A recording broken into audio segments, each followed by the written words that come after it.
SSC পরীক্ষা অর্থাৎ staff selection commission পরীক্ষার জন্য গুরুত্বপূর্ণ হলো agriculture affected in rural economy এই চ্যাপ্টারটা। এখানে এসএসসি বলতে কিন্তু সেন্ট্রাল স্টাফ সিলেকশন কমিশনের কথা বলছি, যেখানে ইনক্লুড রয়েছে আমাদের কাছে আমরা যেটা বলছি 4টে এক্সামের কথা। এই 4টে এক্সাম কি কি? 4টে এক্সাম হচ্ছে SSC CHSL, SSC CGL, SSC GD এবং এসএসসি এমটিএস। অর্থাৎ এই 4টে পরীক্ষা আমরা এই কোর্সের মধ্যেই তোমাদের একসাথে করাবো।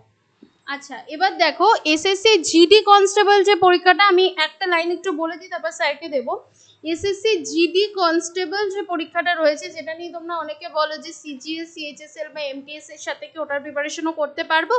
অবশ্যই তোমরা এখানে কিন্তু করতে পারবে এসএসসি জিডি কনস্টেবলের জন্যও প্রিপারেশন, ঠিক আছে? আর এসএসসি জিডি কনস্টেবলে কিন্তু অনেকে বলো তোমরা যে হিন্দিটাকে নাকি পড়তে হবে। হিন্দি পড়াটা ম্যান্ডেটরি নয়, ঠিক আছে? হিন্দির সাথে অবলিক দিয়ে কিন্তু ইংলিশটাও রয়েছে, অর্থাৎ সারা দেশের মানুষের জন্য যারা যারা হিন্দি পারে না তাদের জন্য কিন্তু ইংলিশেই তোমরা পড়তে পারো। তো আমাদের এখানে আমরা ইংলিশটাই পড়াবো, আমরা হিন্দি পড়াবো না। তো যাই হোক, স্যার বলছেন বাকিটা তোমরা শুনে নাও।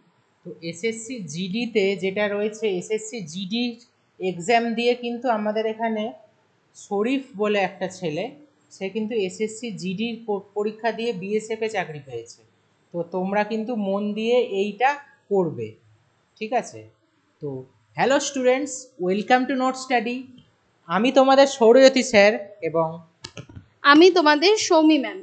এবারে তোমরা অনেকেই আমাদেরকে অনেক ক্লাসে দেখো, আমরা এর আগে রেগুলার বেসিসে আসতে পারতাম না, তবে চেষ্টা করবো এবার থেকে প্রত্যেক দিন তোমাদের সামনে আসার।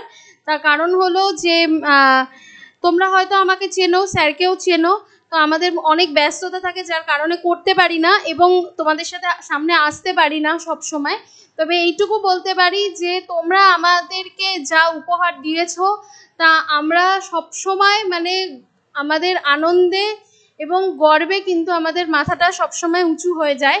কারণ আমাদের এই ইনস্টিটিউশন নোট স্টাডি, যেটা কিনা গত 5 বছর ধরে অনলাইনে সাফল্যের সাথে কিন্তু আমরা চলেছি এবং সাফল্যের সাথে আমরা 71 জন ছাত্রছাত্রীকে কিন্তু সফলতা দিতে পেরেছি।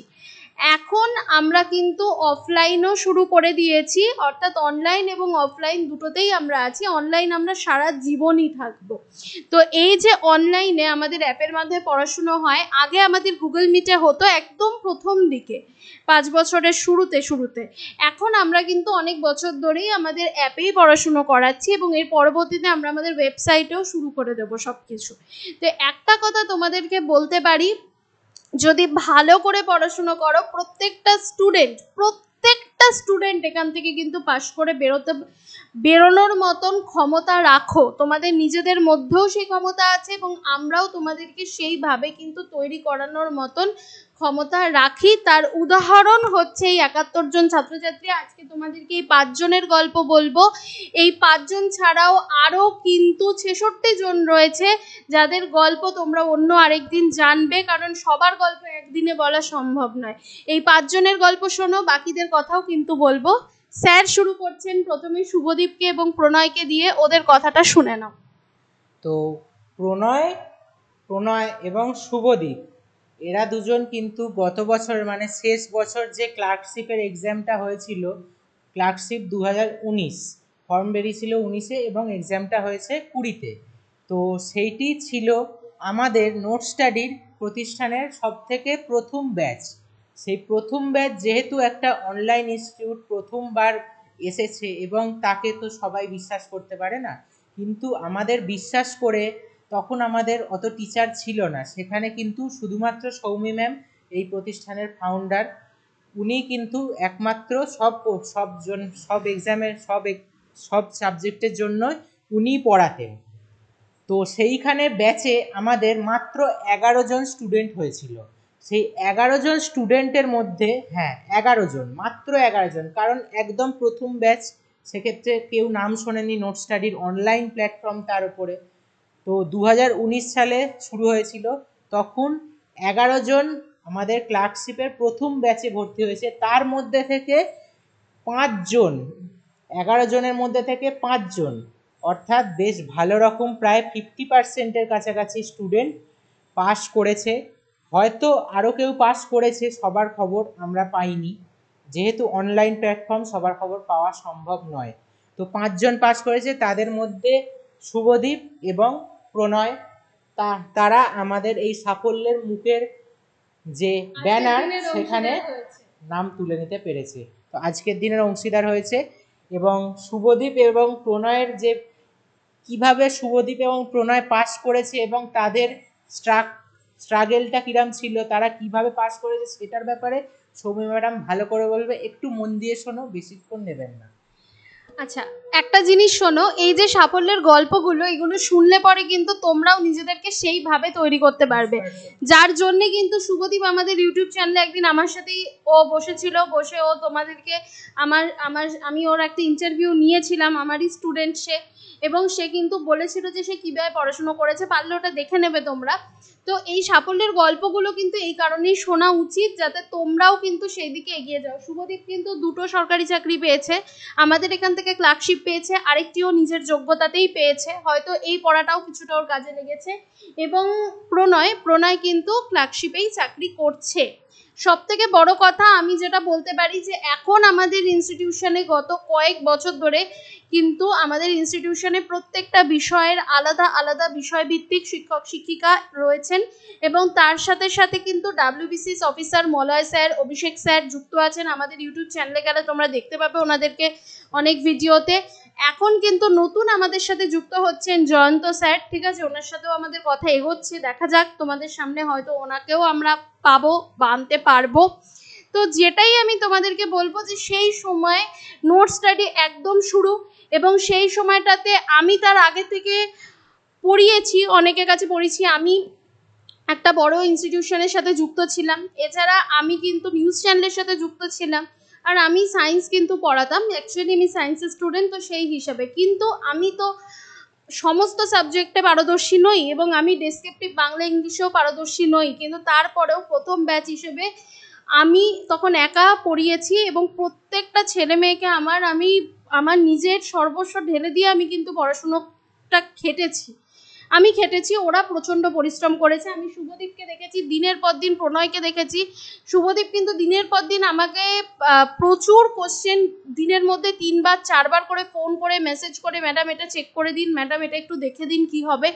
আমি মাঝে মাঝে বিরক্ত হয়ে যেতাম যে এতবার বলছে, কিন্তু সেই সময় আমার সাথে ওরা অ্যাক্সেস করতে পারতো। এখন আমার নাম্বার স্টুডেন্টদের কাছে থাকে না, সম্ভব হয় না, কারণ আমি ব্যস্ততার মধ্যে থাকি বলে, কিন্তু তখন ওদের কাছে নাম্বার ছিল, ওরা প্রচুর পরিমাণে আমাকে করেছে। না, আমি পরবর্তীতে ভেবেছি, যখন মানে দিনের শেষে যখন নিজের সাথে একা বসি না, তখন ভাবি যে এই ছেলেগুলোর কতটা ডেডিকেশন, যে ওরা কতটা প্র্যাকটিস করছে, যে একজন শিক্ষককে ওরা প্রত্যেক নিয়ত বলছে বা শিক্ষিকাকে বলছে যে ম্যাডাম এটা চেক করে দিন। এই ডেডিকেশনটা কতজনের মধ্যে দেখা যায়? আজকে আমাদের ব্যাচে এতজন স্টুডেন্টের মধ্যে লাইভ ক্লাস করতে আসে দিনের পর দিন কত কম স্টুডেন্ট, সমস্ত ইনস্টিটিউশনে সেম গল্প। কিন্তু কেন সেটা হবে? তোমার মধ্যে যদি ইচ্ছা যদি থেকেই থাকে সরকারি চাকরি পাওয়ার, এবং তুমি যদি কোনো প্রাইভেট চাকরিও এখন না করে থাকো, তুমি যদি নিজে সম্পূর্ণ পরিমাণে এই পড়াশুনোর জন্যেই নিজেকে ডেডিকেট করে থাকো, তাহলে তোমার এরকম অবস্থা হবে কেন? তোমার মধ্যে ডেডিকেশনের এত অভাব থাকবে কেন? ডেডিকেশনের কাণ্ডারি আমি নিজের চোখে দেখেছি শুভদীপকে। ও একদিন আরো অনেক অনেক অনেক উঁচুতে যাবে। প্রণয় আমার কাছে আবার ডাব্লিউবিসিএস এর জন্য ভর্তি হবে বলেছে, ও নিজে ক্লার্কশিপটা পড়েছে, আবার ডাব্লিউবিসিএস এর জন্য ভর্তি হবে। ওরা একদিন অনেক উঁচুতে যাবে, কারণ ওদের মধ্যে সেই ডেডিকেশন আছে। ডেডিকেশন না থাকলে কিচ্ছু হয় না। তার উদাহরণ হচ্ছে এখানে শরীফ, এবং তার উদাহরণ হচ্ছে এখানে সৈফুদ্দিন। শরীফ কিন্তু তোমার বিএসএফ এ চাকরি করছে, এবং আমাদের এখান থেকে সব থেকে বড় বিষয় হলো যে আমাদের এখান থেকে সব থেকে কম খরচে তুমি পশ্চিমবঙ্গের মধ্যে পাবে। হ্যাঁ, হয়তো আমাদের কোর্সের প্রাইস কখনো কখনো কম বেশি করে, কিন্তু তারপরেও আমরা বিভিন্ন ইনস্টিটিউশন তুমি খুঁজে নাও, আমাদের এখানে তুমি সব থেকে কমে পাবে। ও কিন্তু এসএসসি জিডি কনস্টেবল পরীক্ষাতেই পাশ করেছে, ঠিক আছে। ও কিন্তু বিএসএফ এখন ট্রেনিং এ রয়েছে, ও আসবে আমাদের এখানে, আসবেও। তার সাথে সাথে তুমি দেখো সৈফুদ্দিনকে, দেখো এরা প্রত্যেককে আমাদের অফিসে আসবে, আমরা তাদেরকে সম্বর্ধনা জানাবো, তোমাদেরকে আবার দেখাবো। সৈফুদ্দিন কলকাতা পুলিশ কনস্টেবলে কিন্তু পাশ করেছে। ও কিন্তু জানিয়েছে প্রচুর ছেলে মেয়ে জানিয়েছে, 71 জন ছেলে মেয়ের খবর আমরা জানি। অনেকের খবর আমরা জানি না, কারণ অনেক ছেলে মেয়ে আছে যারা জানাই না যে তারা পাশ করেছে, কিন্তু তবুও তারা তো পাশ করেছে। হ্যাঁ হয়তো সেটাই কৃতজ্ঞতা বোধ নেই, কিন্তু তবুও তারা তো পাশ করেছে, নিজেরা খেটেছে, আমাদের সহযোগিতা পেয়েছে, তারা তো পাশ করেছে, এটাই প্রাপ্তি। ঠিক আছে, আর বাদ বাকি এই যে দেখো অভিষেক রয়েছে, এর কথা স্যার বলবেন, শোনো ভালো করে। অভিষেক হলো আমাদের এখানে ডাব্লিউবিসিএস এর একটা ছোট একটা মিনি ব্যাচ ছিল, যেটা আমরা প্রিলিমস 2023-এর প্রিলিমসের জন্য পড়িয়েছিলাম। তো ওই প্রিলিমসের খুব কম ছিল, মানে রেকর্ডেড ক্লাস, ওটা কিন্তু লাইভ কোর্স নয়, রেকর্ডেড কোর্স ছিল। এবং সেটার প্রাইস ছিল অনলি 400, মাত্র 400 টাকা। মাত্র 400 টাকায় ও এই ব্যাচটা পড়েছে, এবং সেই ব্যাচ থেকে ও যতটা ভালোভাবে নিজেকে তৈরি করতে পেরেছে এবং যতটা হেল্পফুল হয়েছে, এবং আমাদের ইউটিউব চ্যানেলের থেকে কিছুটা হেল্প পেয়েছে। হেল্প পাওয়ার পরে ও বিহারে টিজিটি এক্সামটা দিয়েছিল এবং সেটাও ক্র্যাক করেছে, ফার্স্ট অ্যাটেম্পটে টিজিটি এক্সাম ক্র্যাক করলো, এবং ও এখন বিহারের স্কুলে শিক্ষকতার সাথে যুক্ত, সরকারি স্কুলের শিক্ষক। এবং ও আমাদের ফেসবুকে নোট স্টাডি পেজ আছে, নোট স্টাডি বারাসাত পেজ আছে, আমাদের নিজেদের প্রোফাইল আছে, প্রত্যেকটা জায়গায় গিয়ে গিয়ে ও দিনের মধ্যে কতবার করেছে এটা লিখে তার কোনো ঠিক নেই, যে ম্যাডাম নোট স্টাডি সাহায্য না থাকলে আমি এত 80%-এর ওপরে পরীক্ষায় কোশ্চেন আমি কমন পেয়েছি, আমি এই চাকরিটা পেতাম না। এবং আমাদের সাহায্যে ও কিন্তু ডাব্লিউবিসিএস এর জন্যও পড়তে চায়। গল্পটা স্যার বলবেন। তো ও যেখানে লিখছে যে আপনাদের থেকে রিজনিং এবং ইংলিশে অনেক প্রশ্ন পেয়েছি, এইরকম ভাবে নানান বিষয়ে ও প্রচুর প্রশ্ন, জেনারেল স্টাডিজে প্রচুর প্রশ্ন কমন পেয়েছে, এবং এটার জন্য থেকে ওর আমাদের প্রতি কৃতজ্ঞ, এবং আমরাও ওর প্রতি কৃতজ্ঞ যে ও আমাদের কাছে ওর সাফল্যটা ভাগ করে নিয়েছে, আমরাও ভাগ করে নিতে পারছি তোমাদের সাথে। এবং অভিষেক চক্রবর্তী, ও অভি চক্রবর্তী বলা হয়, তো ও কিন্তু এবারে আমাদের নেক্সট ওর পদক্ষেপ এবং ওর শেষ অ্যাটেম্প ডাব্লিউবিসিএস এর এক্সিকিউটিভ পদের জন্য ও বসবে, এবং আমাদের কাছ থেকেই পড়বে। যেমন প্রণয় পড়বে বলেছে, প্রণয়ের লাস্ট অ্যাটেম্প নয়, হয়তো লাস্ট অ্যাটেম্প নয়, কিন্তু অভির কিন্তু লাস্ট অ্যাটেম্প, এবং ও আমাদের এখান থেকে পড়বে, এবং আশা করছি ও ডাব্লিউবিসিএস অফিসার হয়েই বেরোবে, কারণ ওর মধ্যে সেই শৃঙ্খলাবোধ এবং টাফনেসটা রয়েছে। এবং আমরা এইটুকু বলতে পারি যে আজকে যেরকম অভিষেককে আমরা পরিচয় করাচ্ছি, আমরা একদিন ডাব্লিউবিসিএস অফিসার অভিষেক চক্রবর্তী বলে পরিচয় করাবো অভিষেককে। অভিষেক, তুমি যদি শুনে থাকো, এখন যদি তুমি ক্লাসে থেকে থাকো, তাহলে দেখো আমরা তোমার জন্য খুবই গর্বিত। যেরকম তুমি আমাদেরকে বলো সেরকম আমরাও বলছি, আমরা তোমার জন্য খুব গর্বিত। নোট স্টাডি তোমাকে ডাব্লিউবিসিএস অফিসার হিসেবে কিন্তু সামনে দেখতে চায়, সেই জায়গাটা কিন্তু অবশ্যই করে দেখাতে হবে। তার জন্য যতটা সাহায্য আমাদের পক্ষ থেকে দরকার হয় আমরা কিন্তু তোমাদেরকে করব, ঠিক আছে? তো স্যার বলুন বাকি কি বলবেন। হ্যাঁ, তো তোমরা জানলে 5 জনের কাহিনী জানলে, এছাড়াও আমাদের কাছে 66 জন আরো রয়েছে। আমাদের প্রচুর আইসিডিএস পরীক্ষাতে আমাদের কিন্তু 7 জন ছাত্রছাত্রী পাশ করে, 7 জন ছাত্রী পাশ করেছে, এবং আইসিডিএস এর ব্যাচ আমাদের খুব শর্ট পিরিয়ডের মধ্যে লঞ্চ হয়েছে। আমাদের অ্যাকচুয়ালি কিন্তু অনেক স্টুডেন্ট ব্যাচে থাকে, অনলাইন ব্যাচে অ্যাকচুয়ালি। তো সেক্ষেত্রে আমাদের আইসিডিএস এ মাত্র 10 জনের ব্যাচ ছিল, সেখান থেকে 7 জন করেছে। যেরকম তার মধ্যে শর্মিষ্ঠা, পুনম বলতে পারো, তারপর সোহিনী বলতে পারো, সুপ্রিয়া, ওদেরকে তুমি আমাদের ফেসবুক পেজে ছবি দেখতে পারবে, ওদের লেখা ওরা নিজেরা প্রকাশ করেছে ওদের অনুভূতি, তো সব কিছুই রয়েছে ওখানে। এছাড়া আমাদের এখান থেকে আরো প্রচুর ছাত্রছাত্রী, যেমন অনিকেত বলো, সুব্রত বলো, চঞ্চল বলো, এরকম প্রচুর ছাত্রছাত্রী কিন্তু পাশ করেছে। আস্তে আস্তে সবার খবর আনবো। আবার এমনও অনেক ছাত্রছাত্রী আছে যাদের কিনা আমরা পাশ করেছে আমরা বুঝতে পারছি, কিন্তু তারা আমাদের কাছে স্বীকার করছে না। ইভেন একজন ডাব্লিউবিসিএস অফিসারও রয়েছেন যিনি আমাদের এখান থেকেই পড়ে কিন্তু ক্র্যাক করেছেন, কিন্তু তিনি সব জায়গাতে সেলফ স্টাডি করে পাশ করেছেন বলে বেড়ান, এবং আমরা সেটা বলি না, এবং এটা এখন একটা ট্রেন্ড হয়ে দাঁড়িয়েছে। তো যাই হোক, মৌমিতা ম্যাম আসবেন, স্যার কিছু বলবেন এখন, তারপরে মৌমিতা ম্যামকে আমরা ডেকে নেবো। তোমরা এই চ্যাপ্টারটা যদি খুব ভালো করে পড়ো, যে চ্যাপ্টারটা একটু আগে দেখানো হয়, এটা যদি খুব ভালো করে পড়ো, এই চ্যাপ্টারটা থেকে তোমরা এসএসসি যে জিকের পার্টটা আছে সেখান থেকে কোশ্চেন কমন পাবেই, এইটুকু গ্যারান্টি দিতে পারি। আমরা আবারও আসবো মাঝখানে শেষের দিকেও, স্যার এখন বলবেন তোমাদেরকে, একটু শুনে নাও ভালো করে স্যারের বক্তব্যটা, তারপরে কিন্তু ম্যাডাম তোমাদের কাছে আসবেন। সৌমি ম্যাডাম তোমাদেরকে কিভাবে বলতে পারলেন তোমরা কোশ্চেন কমন পাবেই? এর একটাই কারণ, এক্সপিরিয়েন্স, অভিজ্ঞতা থেকে আমরা বলতে পারি। যেহেতু আমাদের এর আগে যা যা এক্সাম হয়েছে, শেষ এক্সাম আশা করছি তোমরা যারা দিয়েছো, ওয়েস্ট বেঙ্গল থেকে দিয়ে থাকলে শেষ এক্সাম ফুড এসআই দিয়েছো, এবং সেন্ট্রাল থেকেও কিছু এক্সাম দিয়েছো। আমাদের সেন্ট্রালের এক্সাম এবং ওয়েস্ট বেঙ্গলের এক্সাম সবগুলোতেই কমন এসেছে, এবং স্টুডেন্টরা করে আসতে পেরেছে। কিছু স্টুডেন্ট বলেছে স্যার আমি ওটা করলাম না, বাড়ি এসে দেখলাম যে আপনারা তো পড়িয়েছেন। আমি বললাম এটা তুমি পড়োনি, তুমি সময় দাওনি, তোমার নিজের লাইফের জন্য দাওনি, পরবর্তীকালে চেষ্টা করো আবার পারবে। তো এইভাবে তোমরা কোনো সময় নষ্ট করবে না এবং সুন্দরভাবে পড়াটা শুরু করবে। আমি মৌমিতা ম্যামকে ডেকে নিচ্ছি, মৌমিতা ম্যাম তোমাদেরকে এরপরে বাকি পড়াটা এগিয়ে নিয়ে যাবেন।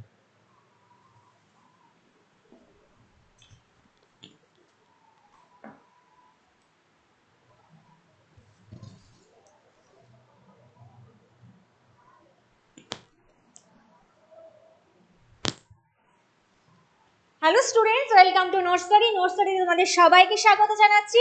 আমি মৌমিতা ম্যাম তোমাদের সাথে আমি আজকে এসেছি যে কারণে এসএসসি তোমরা যারা যারা দিতে চাও, মানে এসএসসি পরীক্ষার জন্য যারা একদম কনফিডেন্স নিয়ে প্রস্তুতি নিতে চাও, তাদের জন্য বলি আজকে আমি তোমাদের সাথে নিয়ে এসেছি এমন একটা টপিক যেটা হচ্ছে এগ্রিকালচার। তুমি জানো এসএসসির জন্য খুব বিশেষ একটা গুরুত্বপূর্ণ চ্যাপ্টার এগ্রিকালচার, এবং সেই এগ্রিকালচার কিভাবে রুরাল ইকোনমিতে এফেক্ট ফেলে।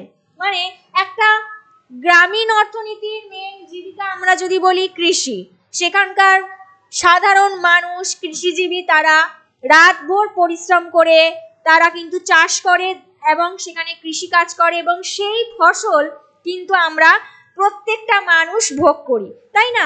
একবার ভেবে দেখো, এই যে আমরা শহর কলকাতায় বসে প্রত্যেক দিন নিত্যদিনের যে খাবারগুলোকে আমরা গ্রহণ করে থাকি, বা যে ধরনের শস্যগুলোকে আমরা মেনলি বাজার বা মার্কেট এরিয়াতে, ধরো তুমি গেছো, প্রত্যেকটা জিনিস আমাদের নিত্য প্রয়োজনের খাদ্য, আমাদের নিজেদের জীবনের চাহিদা মেটানোর জন্য প্রয়োজনীয়, সেই খাদ্যের চাহিদা মেটানোর জন্য কিন্তু সেই মানুষগুলো দায়ী যারা কিন্তু অতিরিক্ত অক্লান্ত পরিশ্রম করে দিনের পর দিন জমিদারের বা কোনো মহাজন সম্প্রদায়ের জমিতে যারা কৃষিকাজ করে আসছে, এবং সেই তাদের ফসল যেটা কিনা একদমই খেটে খাওয়া প্রত্যেকটা মানুষের একটা পরিশ্রম বলা যায়, সেই প্রত্যেকটা দিনের অন্ন জোগাচ্ছে কিন্তু সেই মানুষগুলো, যার মূল জীবিকাই হচ্ছে কৃষি।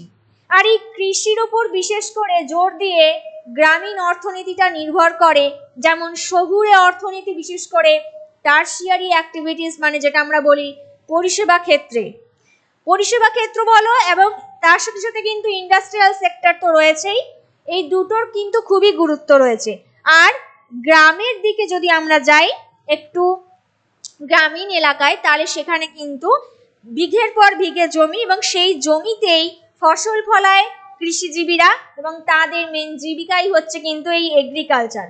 আজকের আমি তোমাদের সাথে বিশ্লেষণ করব বা তোমাদের সাথে আমি আলোচনা করব এই ইনফরমেশনটার মধ্য দিয়ে, যে কিভাবে একটা অর্থনীতি মানে গ্রামের অর্থনীতি পরিচালিত হয়, বা এই কৃষিজীবীর উপরে কিভাবে একটা অর্থনীতি নির্ভর করে, তাই তো?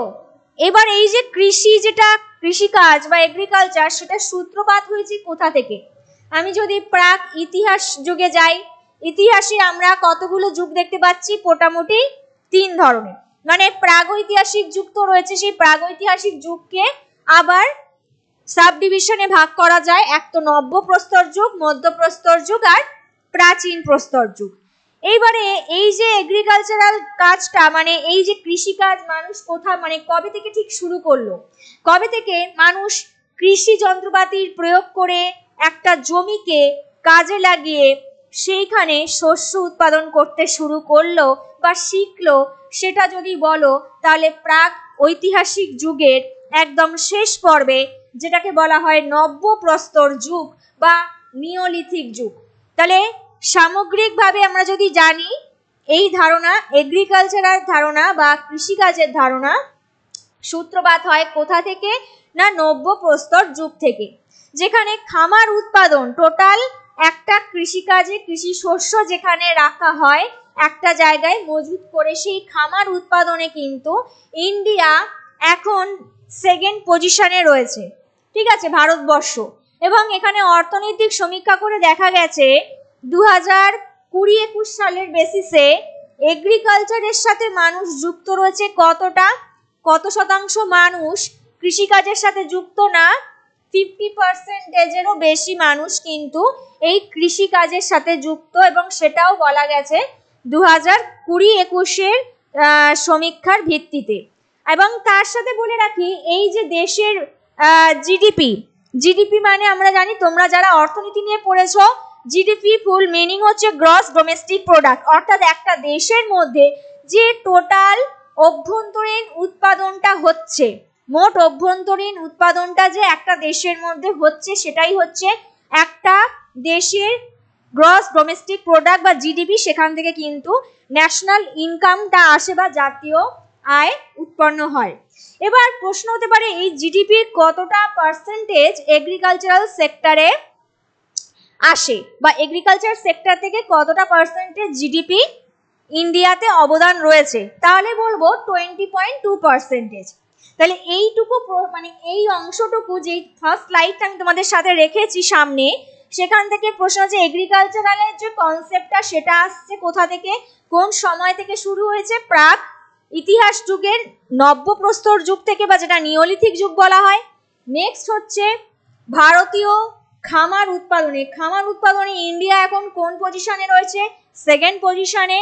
নেক্সট হচ্ছে 2020-21-এর বেসিসে সমীক্ষা করে দেখা গেছে প্রায় 50% মানুষ এগ্রিকালচারাল সেক্টরের সাথে যুক্ত।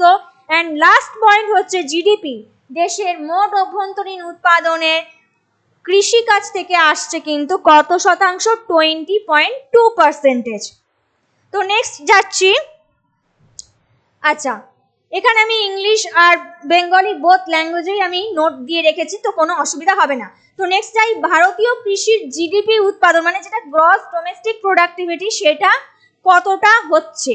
2016 সালের বেসিসে যদি বলা যায়, পশুপালন থেকে শুরু করে বনজ সম্পদ সংগ্রহ করা বা মৎস্য আহরণের মতো এই যে বিষয়গুলো রয়েছে, সেখানেও এই কৃষি বা তার সাথে বিশেষ করে খাতগুলো কিন্তু যে রয়েছে কৃষি, পশুপালন, বনজ সম্পদ সংগ্রহ আর মৎস্য সম্পদ আহরণ, এইগুলো থেকে মোট জিডিপির প্রায় 17.5% আসে।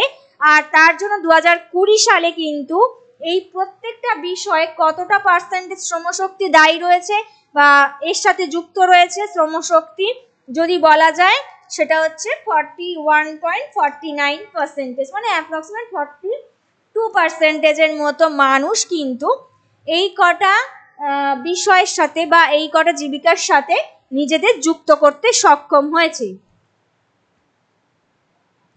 এবার যাই স্বাধীনতার পূর্বে, তো আমরা গেলাম যেখান থেকে সূচনা হলো। স্বাধীনতার পরবর্তী সময় কৃষি ভিত্তিক অর্থনীতির কিরকম অবস্থা বা ভারতীয় কৃষির কি অবস্থা?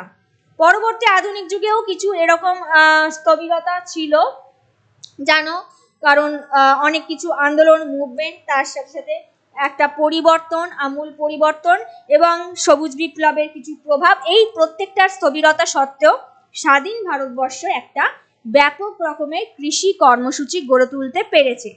কৃষি কর্মসূচি মিন্স এখানে ভারতে খাদ্য নিরাপত্তার দিকে একটা ব্যাপক অগ্রগতি বেড়েছে বলা যায়।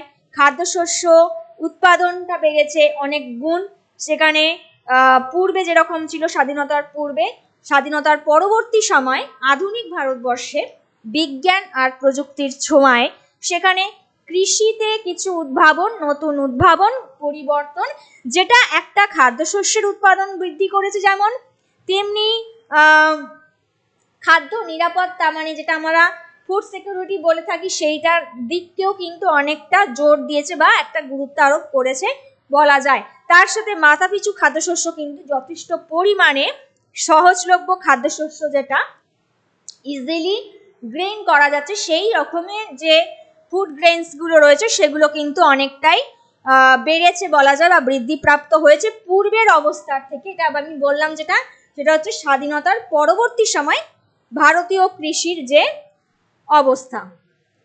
নেক্সট, জলসেচ আমরা জানি, বৃষ্টি যেহেতু কৃষিকাজ বৃষ্টির উপর নির্ভরশীল অতিরিক্ত। এবার যেহেতু আমরা এখন দিনকে দিন দেখতে পাচ্ছি ক্লাইমেট চেঞ্জ হচ্ছে, জলবায়ুর একটা পরিবর্তন হচ্ছে, তার সাথে মৌসুমি বায়ুর একটা খামখেয়ালিপনা, বর্ষার একটা মানে দেরি করে আগমন, যেহেতু যদিও আমরা জানি বর্ষা মোটামুটি 8ই জুন নাগাদ ভারতবর্ষে আসে, কিন্তু এখন দেখো যেহেতু পরিবেশ পরিস্থিতি চেঞ্জ হচ্ছে, জলবায়ুর পরিবর্তন প্রকটভাবে দেখা দিয়েছে, বায়ুর উষ্ণতা বৃদ্ধি পাচ্ছে, তার সাথে সাথে কিন্তু এই প্রভাবটাও পড়েছে যেটা বৃষ্টির ওপর।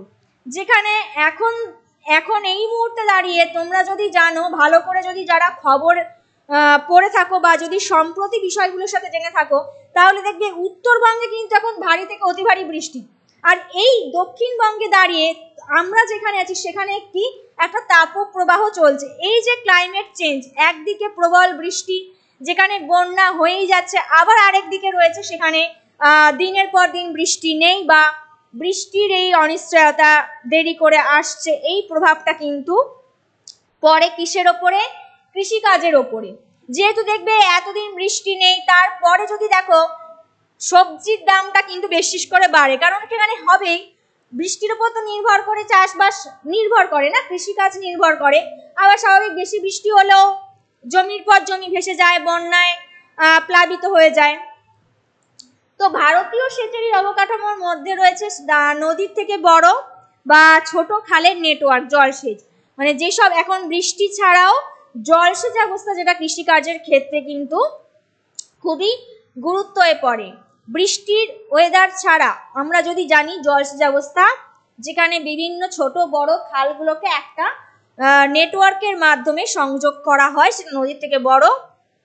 তাছাড়াও কিছু আন্ডারগ্রাউন্ড ওয়াটার লেভেলের ব্যবস্থা করা, ভূগর্ভস্থ কিছু জলভিত্তিক ব্যবস্থা, আর তার সাথে কিছু ট্যাঙ্ক, এবং বৃষ্টির জলকে কিভাবে সংগ্রহ করে রাখা যায়, সংরক্ষণ করে রাখা যায়, সেই প্রসেসগুলো কিন্তু এই জলসেচ ব্যবস্থার মধ্যে পড়ে, যেটা এগ্রিকালচারের জন্য খুবই ইম্পর্টেন্ট বলা যায়।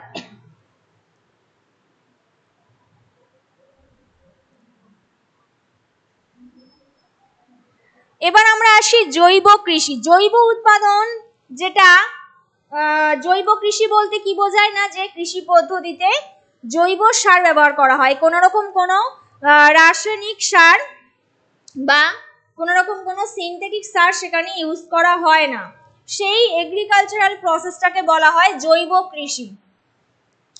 কিভাবে করা হয় না, সেখানে কীটনাশক ব্যবহার না করে, কোনো রকম সিনথেটিক সার ব্যবহার না করে সবুজ উৎপাদন পদ্ধতির প্রভাব বিস্তার করা হয়, এবং যেটা জৈব পদ্ধতি। এবং এই জৈব পদ্ধতিতে কৃষি উৎপাদন করে কিন্তু ফসল অনেকটা বেশি উৎপাদন করা যায়, এবং সেটা কিন্তু একদমই সুরক্ষিতভাবে, সেখানে কোনো রকম কোনো রাসায়নিক সার বা কীটনাশক ব্যবহার করা হয় না। আর এটা মাটির জন্য কিন্তু খুবই উপকারী বা যেটা উপযোগী বলা যায়।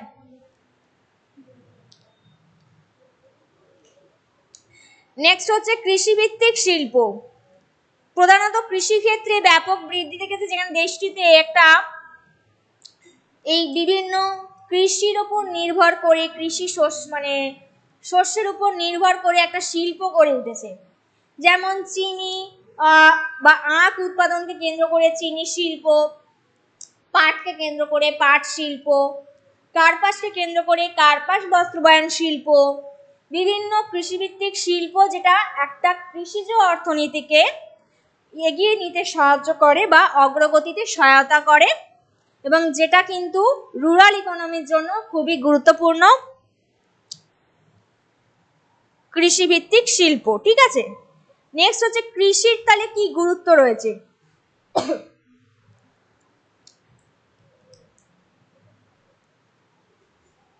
সারা বিশ্বে আমি যদি বলি, গ্রামীণ এলাকায় কৃষির প্রধান ভূমিগুলোকে ব্যবহার করা হয়, বা ল্যান্ড ইউজ বেশি হচ্ছে, ল্যান্ড জমির জন্য ব্যবহার করা হয়, কৃষি জমির জন্য ব্যবহার করা হয় অধিকাংশ ভূমিগুলোকে।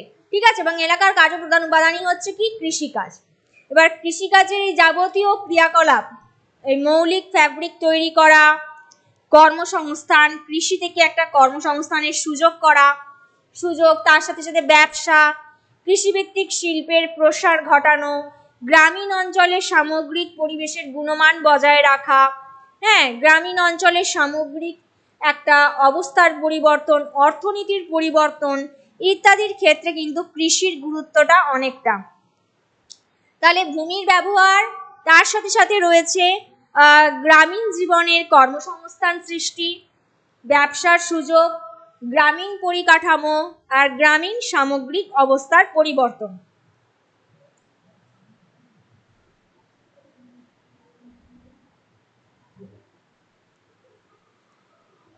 তো এই গ্রামীণ বিষয়গুলো, বিভিন্ন বিষয়গুলো তোমাদের তাহলে কৃষির গুরুত্বটাও তোমাদের বোঝালাম।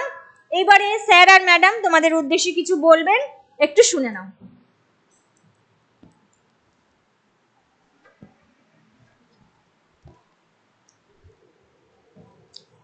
স্টুডেন্টস, তোমরা এতক্ষণ ধরে এসএসসি পরীক্ষার জন্য যে চ্যাপ্টারটা ম্যাডাম পড়াচ্ছিলেন ওটা তোমরা দেখলে। আমি তোমাদের সৌরজ্যোতি স্যার, মৌমিতা ম্যাডাম পড়াচ্ছিলেন এবং তোমাকে আমাদের এই সাফল্যের কিছু তালিকা তোমাদেরকে দেখাবো। তো তোমাদের আমাদের এই ইনস্টিটিউটের ফাউন্ডার সৌমিগুপ্ত ম্যামকে ডেকে নিচ্ছি, উনিও কিছু কথা বলবেন তোমাদের। তোমরা যারা প্রথম থেকে ক্লাসে ছিলে তারা হয়তো দেখেছো এগুলো, হয়তো কেন বলছি, প্রথম থেকে থাকলে তোমরা এটা দেখেছো। যারা প্রথম থেকে ছিলে না তাদের জন্য আমাদের এই সাফল্যের মুখ দেখছো। এই সাফল্যের মুখের বোর্ডে 5টি ছাত্র তারা কিন্তু স্থান পেয়েছে। তবে এই সাফল্যের বোর্ডের মুখে অ্যাকচুয়ালি 71 জন ছাত্রছাত্রী স্থান পেয়েছে এই 5 বছরে। কিন্তু একটা ক্লাসে 71 জনের গল্প তো বলতে পারবো না, তাই 5 জনের গল্প আজকে তোমরা শোনো। এই গল্পগুলো যদি তোমরা শোনো, ছোট করে শুনবে, তাহলে তোমরা তোমাদের জীবনে কিভাবে নিজেরাও চাকরি পেতে পারো, সরকারি চাকরি, সেই দিকে তোমরা কিন্তু এগিয়ে যেতে পারবে। আর এই যে বাকি যে 66 জন, প্রত্যেকটা মানুষের গল্প জানতে গেলে আমাদের ফেসবুক পেজটা দেখবে, প্রচুর ছেলেমেয়ের কথা তোমরা জানতে পারবে। তো আমি প্রথমেই বলে দিই, এই যে তোমরা এসএসসি পরীক্ষার জন্য প্রিপারেশন নিচ্ছ, এসএসসি পরীক্ষার প্রিপারেশন নিচ্ছ, তো এই এসএসসি পরীক্ষার জন্য এসএসসি জিডি কনস্টেবল পরীক্ষায় কিন্তু পাশ করেছে, দেখো তোমাদের হচ্ছে শরীফ। এই শরীফ কিন্তু আমাদের এখানে মাত্র 500 টাকায় 1 বছর পড়েছে। কেন বলছি, আগেও বলেছি কথাটা, নোট স্টাডি পশ্চিমবঙ্গের মধ্যে অনলাইন প্ল্যাটফর্ম একমাত্র যারা কিনা সব থেকে কম খরচে পড়ায়, 500 টাকায় 1 বছরে পড়েছে। এবং এতগুলো features, individual subject wise teachers রয়েছে, অফিসার্সরা রয়েছে, স্টাডি মেটেরিয়ালস, মক টেস্ট সব মিলে এটা, এবং সম্পূর্ণ সিলেবাস কভার করে। এবং এক একটা কোর্সের প্রাইস এক এক রকম। তো ও পড়েছিল 500-এ সম্পূর্ণ 1 বছর, ওয়ান টাইম পেমেন্ট। তারপর 1 বছর আমরা ওর থেকে কোনো ফিস নিইনি। আমরা অনলাইন এবং অফলাইন বোথ ফরম্যাটেই এখন আছি। অফলাইনের আমাদের স্ট্রাকচার আলাদা, বাট আমরা অনলাইনে 5 বছর ধরেই রয়েছি এবং ভবিষ্যতেও থাকবো। তো শরীফ কিন্তু বিএসএফে চাকরি করে পেয়েছে এবং ও এখন ট্রেনিংয়ে আছে। ও যেদিন আমাদেরকে বলেছিল, সত্যি কথা বলছি, ভীষণ আনন্দ পেয়েছি, মানে ভীষণ। তার সাথে সাথে এখন যদি বলতে পারি, এই যে সৈফুদ্দিন কিন্তু কলকাতা পুলিশ কনস্টেবলে পাশ করেছে। তোমার যাদের লক্ষ্য হচ্ছে এসএসসি জিডি কনস্টেবলে আমি পাশ করব, তোমার যদি লক্ষ্য হয়ে থাকে আমি এসএসসি সিজিএল এ পাশ করব, সিএইচএসএল এ, এমটিএস এ পাশ করব, তাহলে তোমার কাছে আমি শরীফের গল্প দিলাম, তাহলে তোমার কাছে আমি অনিকেতের গল্প দেব পরের দিন, তাহলে তোমার কাছে আমি শ্যামলীর গল্প দেব পরের দিন, তাহলে তোমার কাছে আমি কিন্তু আরো বিভিন্ন যে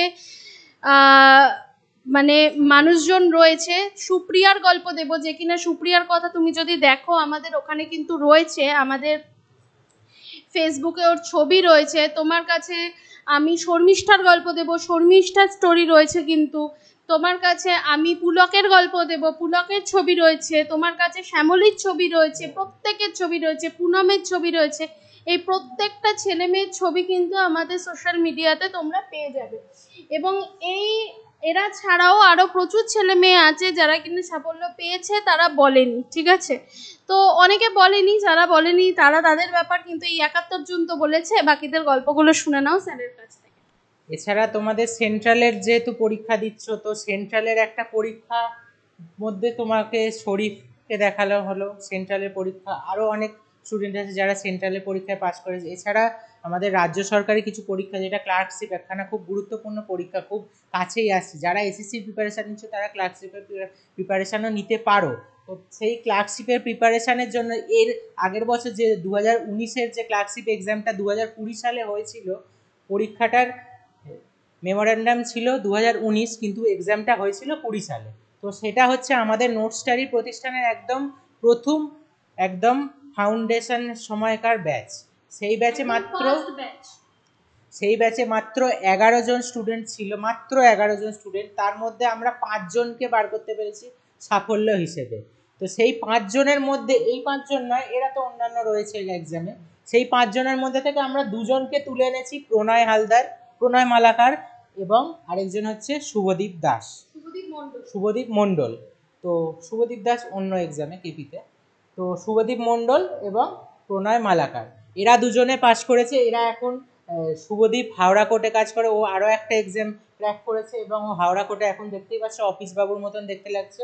তো ও সেইখানে এখন কাজ করছে এবং প্রণয়ও সেই ক্লার্কশিপে জবটা করছে। তো তোমরাও পেতে পারো, তোমরাও এই ক্লাসটা করতে থাকো, তাহলে তোমরাও পাবে। এছাড়া সবথেকে বড় একটা, যে সবথেকে গুরুত্বপূর্ণ একটা দারুণ খবর, সে হচ্ছে অভি চক্রবর্তী। এখানে অভি চক্রবর্তীর ছবি দেখছো, অভি চক্রবর্তী অভিষেক চক্রবর্তী, আমরা ওকে অভি বলেই ডাকি অ্যাকচুয়ালি, ওর নাম অভিষেক চক্রবর্তী। একদম। তো অভিষেক চক্রবর্তী, ও কিন্তু আমাদের এখান থেকে WBCS এর একটা প্রিলিমসের ছোট কোর্স ছিল, যেটা রেকর্ডেড কোর্স, মাত্র 400 টাকায়।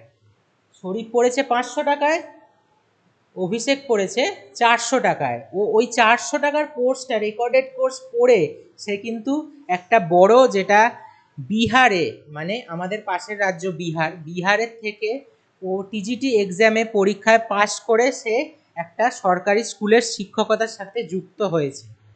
তো সে সরকারি স্কুলের শিক্ষকতার সাথে যুক্ত হয়েছে এবং সে আমাদের কাছে বলেছে, এবং সে সবসময় আমাদের ওপর কৃতজ্ঞ, এবং একই সঙ্গে আমরাও অভিষেকের ওপর কৃতজ্ঞ। সে কিন্তু আমাদের ফেসবুকের সমস্ত পোস্টের নিচে গিয়ে সে কমেন্ট করে যে আমি নোট স্টাডি থেকে কত সুন্দরভাবে, আমরা কিন্তু তাকে বলছি না, আমরা কিন্তু তাকে টাকা দিয়ে প্রমোশন করাচ্ছি না, সেটা ভেবো না। সে কিন্তু নিজের মন থেকে, এবং প্রত্যেকটা লেখা দেখলে তুমি বুঝতে পারবে একদম নিজের মন থেকে সে বলছে যে কিভাবে আমাদের থেকে সে সাহায্য পেয়েছে এবং নিজে সেই এক্সামটা দিয়ে ক্র্যাক করেছে। তার সাথে আমি একটু বলি স্যার, হ্যাঁ, সব থেকে বড় বিষয় হচ্ছে ওর এই বছর কিন্তু লাস্ট অ্যাটেম্পট WBCS এর, ও কিন্তু WBCS এর জন্য আমাদের কাছে পড়বে বলেছে এবং এতটা কনফিডেন্ট নিজের মধ্যে, বলছে যে ম্যাডাম নোট স্টাডি থেকে একদিন আমি আপনাদের এখান থেকে WBCS অফিসার হয়ে বেরোবো। প্রণয়ও WBCS আবার পড়বে আমাদের কাছে বলেছে, জুলাই মাস থেকে এরা দুজনে আবার শুরু করছে WBCS পড়া। আশা করি এই 5 জন জীবনে আরো আরো আরো অনেক এগিয়ে যাবে। তো স্যার বলছিলেন, আমি স্যারকে আবার দিয়ে দিচ্ছি। হ্যাঁ, তো ম্যাডাম বললেন অভিষেক চক্রবর্তী, ও কিন্তু WBCS পড়ার জন্য আগ্রহ প্রকাশ করেছেন। তো আমরাও অভিষেককে আরও সুন্দরভাবে গাইডেন্স দেওয়ার জন্য প্রস্তুত। সেও নিজের সেরাটা দিয়েছে, তার নেক্সট এবং তার শেষ অ্যাটেম্পটে WBCS সে ক্র্যাক করবেই এবং WBCS অফিসার হবেই। কেন বলছি, কারণ আমাদের যারা স্টুডেন্ট রয়েছে তাদের মধ্যে যারা সাফল্য পেয়েছে, যারা সফল হয়েছে, তাদের মধ্যে কিন্তু একটা মাইন্ডে কাজ করে সে দাঁড়াবে এবং সে জীবনে দাঁড়িয়ে তার বাবা মার পাশে দাঁড়াবে এবং দেশের হয়ে সে গর্বিত হবে, দেশের গর্ব হবে। অভি চক্রবর্তী ওরফে অভিষেক চক্রবর্তী, শরীফ, আমাদের সৈফুদ্দিন, শুভদীপ এবং প্রণয়, এছাড়া আরও 71 জন, সবাই আমাদের মুখ উজ্জ্বল করেছে।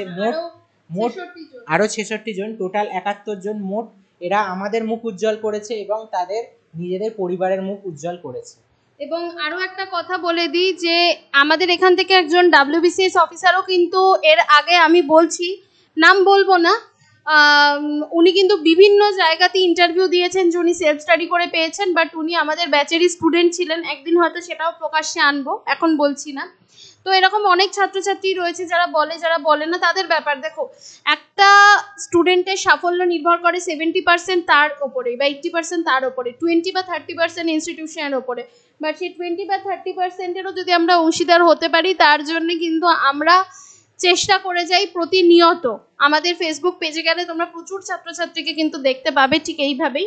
এবং আমরা চেষ্টা করব যে যেরকমভাবে অনিকেত সাফল্য পেয়েছে, যেরকমভাবে পুনম পেয়েছে, যেরকমভাবে শ্যামলী পেয়েছে, যেরকমভাবে শর্মিষ্ঠা পেয়েছে, যেরকমভাবে সুপ্রিয়া পেয়েছে, সেই রকমভাবেই কিন্তু তুমিও পাও। এবং তোমাকে পেতে গেলে নিজের ডেডিকেশন মারাত্মক পরিমাণে আনতে হবে। ডেডিকেশন ছাড়া কোনো কিছুর কিন্তু কোনো সফলতা পাওয়া যায় না। এবার তোমরা বলতে পারো ম্যাডাম আপনি এত কথা কেন বলছেন, আপনি কি করেছেন?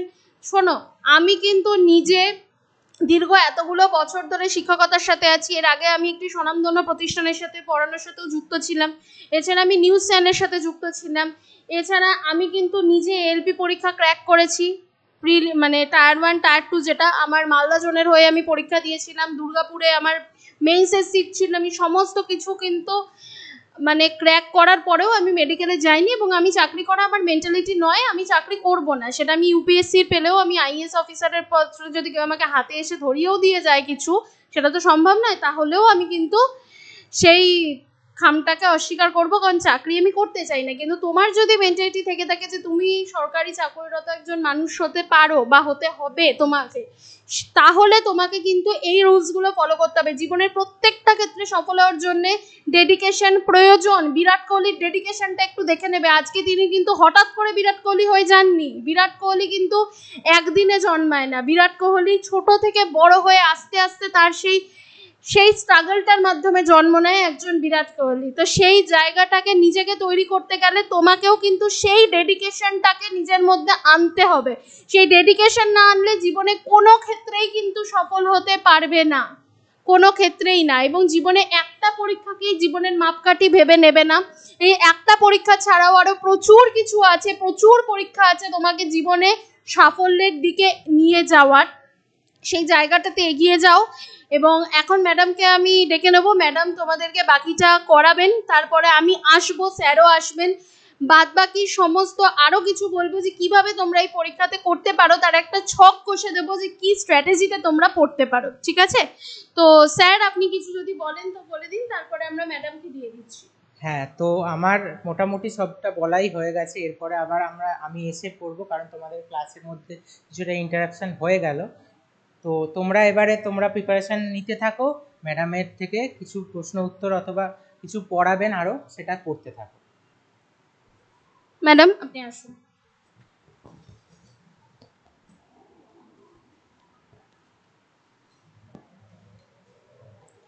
আচ্ছা, এতক্ষণ যে আমরা এগ্রিকালচারাল পড়ছিলাম, যে এগ্রিকালচারাল কিভাবে প্রভাবিত করে গ্রামীণ উন্নয়নে এবং সেখানে কি কি অবদান রয়েছে, সেগুলো আজকে আমরা একটু পয়েন্ট বেসিসে পড়ি।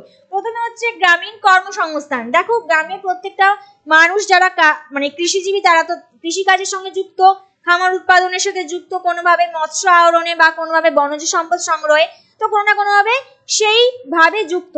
তো গ্রামীণ অর্থনীতি যেটা মেন জীবিকা, মানুষের জীবিকা, সেই জীবিকাটা নির্ভর করছে কিন্তু এগ্রিকালচারের ওপর। আর লাস্ট সমীক্ষার বেসিসে কিন্তু বলা যায় 50%-এর ওপর বেশি মানুষ কিন্তু এই এগ্রিকালচারাল সেক্টরের সাথে যুক্ত, এবং জিডিপির প্রায় 20% আসেই কিন্তু এই এগ্রিকালচার থেকে। নেক্সট হচ্ছে সম্পর্কিত অর্থনীতি, যেটা কি বললাম, কৃষিভিত্তিক বিষয়টা, সেটাই একটা গ্রামীণ অর্থনীতি, যেটা কৃষির ওপর নির্ভর করে, বিভিন্ন সামাজিক বিষয়ের উপর নির্ভর করে।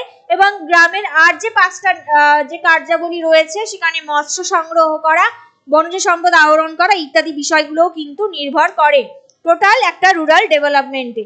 তারপর হচ্ছে যে সবুজ গ্রামগুলোর জন্য কি কৃষি প্রকৃতিগত পদ্ধতির ব্যবহার করা উচিত। একটা ধরো আর্থসামাজিক উন্নয়নের গতি বাড়ানো এবং তার সাথে একটা সাস্টেনেবল ডেভেলপমেন্ট গ্রোথ করা, একটা গ্রামের উন্নয়ন, সেটাকে স্থিতিশীলভাবে কিভাবে এগিয়ে নিয়ে যাওয়া, গ্রামীণ পরিকল্পনাগুলোকে কিভাবে বাস্তবায়িত করা হবে, এবং সেখানে কি কি আর্থসামাজিক নীতি বা আর্থসামাজিক নীতিগুলোকে গ্রহণ করলে একটা গ্রামের অর্থনীতি এগোবে, সেখানকার স্থিতিশীল উন্নয়ন সম্ভব হবে, সেইটা কিন্তু লক্ষ্য রাখা। এবং দেশের জনসংখ্যার প্রায় 65% মানুষ গ্রামীণ এলাকায় বাস করে, আর 47% মানুষ কিন্তু তার জীবিকা কৃষিক্ষেত্রের উপরে কিন্তু নির্ভরশীল, বা কৃষির উপরই কিন্তু অনেকটা ডিপেন্ড করে রয়েছে। এবার আমরা আসি গ্রিন রিভলিউশন, বা যেটা সবুজ বিপ্লব বলা হয়। 1960-এর দশকে MS স্বামীনাথনের নেতৃত্বে এই সবুজ বিপ্লবটা হয়, যেখানে সবুজ বিপ্লব বলতে কৃষিক্ষেত্রে এক আমূল পরিবর্তন, যেখানে নতুন নতুন উৎপাদন, উচ্চ ফলনশীল বীজের প্রয়োগ, কৃষিক্ষেত্রে এক প্রযুক্তির প্রয়োগ। সেটা কিন্তু অবশ্য কিছু কিছু শস্যের ক্ষেত্রেই দেখা গেছিল, সমস্ত শস্যের ক্ষেত্রে হয়নি। বিশেষ করে ধান আর গম এই দুটো শস্যের ক্ষেত্রে কিন্তু গ্রিন রিভলিউশন হয়। গ্রিন রিভলিউশন কথাটা মানে প্রথম ব্যবহার করেছিলেন হচ্ছে নরম্যান বোরল্ট এবং নিয়ে আসে হচ্ছে MS স্বামীনাথন। হয়েছিল 1960s-এ এবং সেখানে উন্নয়নশীল দেশগুলোতে উচ্চ ফলনশীল বীজ আর বিভিন্নভাবে প্রবর্তনের, সেখানে কৃষিজ প্রবর্তনের ফলে কৃষিতে এক আমূল পরিবর্তন দেখা দেয়। সেই পরিবর্তনটাই কিন্তু হয়েছে সবুজ বিপ্লব বা গ্রিন রিভলিউশন, যেটাকে আমরা বলে থাকি।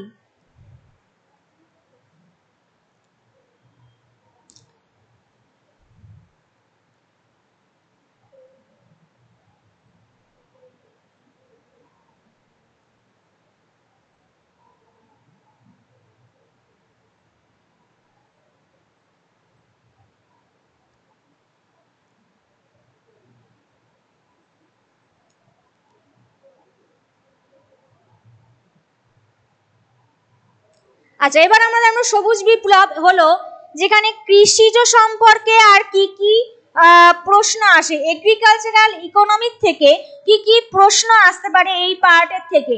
দেখো এখানে আমি 4টে মানে অপশন দিয়েছি, এর মধ্যে কোনটা বাণিজ্যিক ফসল, ভারতের কোনটা বাণিজ্যিক ফসল, যদি বলা যায় সরিষা, তামাক, পাট নাকি উপরের সবগুলোই, কোনটা হবে এখানে ভারতের বাণিজ্যিক ফসল? তো যদি বলা যায় সেটা কিন্তু অবশ্যই পাট হবে। হ্যাঁ, ঠিক আছে, এগুলো কিন্তু ভারতের বাণিজ্যিক ফসল হিসেবে চিহ্নিত। তার সাথে কার্পাস রয়েছে, চা রয়েছে,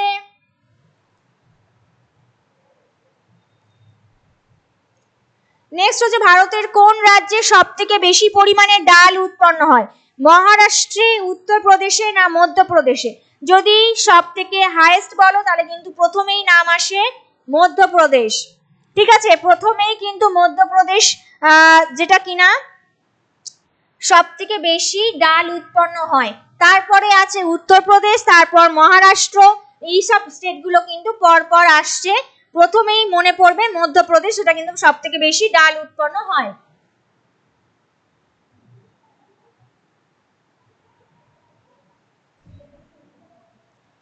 আচ্ছা, কে ভারতবর্ষে কৃষি পণ্যের বাজারকে নিয়ন্ত্রণ করে? অপশন দিয়েছি 3টে। অপরিহার্য পণ্য আইন 1955 সালে যেটা হয়েছিল, রাজ্যগুলোর দ্বারা প্রণীত কৃষি উৎপাদন বা বাজার কমিটি আইন, আর অপশন সিতে রয়েছে গ্রেডিং বা চিহ্নিতকরণ আইন 1937-এর বা কৃষি উৎপাদন। এখানে সঠিক উত্তর কোনটা হবে বলে তোমাদের মনে হয়? সঠিক উত্তর হবে অবশ্যই রাজ্যগুলির দ্বারা প্রণীত, রাজ্যগুলির দ্বারা তৈরি করা যে কৃষি উৎপাদন এবং সেই তার সাথে সম্পর্কিত যে বাজার কমিটি আইন, সেইটা কিন্তু আজকে মানে ভারতবর্ষে কৃষি পণ্যের বাজারকে নিয়ন্ত্রণ করে।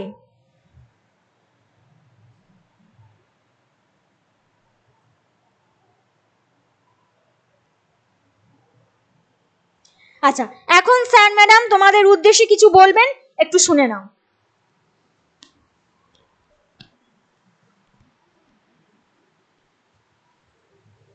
স্টুডেন্টস, আশা করছি তুমি শুনতে পাচ্ছ তোমরা এবং আমাকে দেখতে পাচ্ছ। তোমরা এতক্ষণ মৌমিতা ম্যাডামের ক্লাস করছিলে, যেটা এসএসসি পরীক্ষার জন্য, এসএসসির 4টে পরীক্ষা, যেটা SSC CGL, SSC GD, SSC CHSL এবং এসএসসি এমটিএস অর্থাৎ মাল্টিটাস্কিং স্টাফ। তো এই 4টে পরীক্ষার জন্য এই এক্সামটা, এই পড়াটা যথেষ্ট গুরুত্বপূর্ণ এবং তোমরা মন দিয়ে করতে থাকো। এবং এর মাঝে তোমরা জেনে নাও তোমাদের এই মুহূর্তে কি করা উচিত।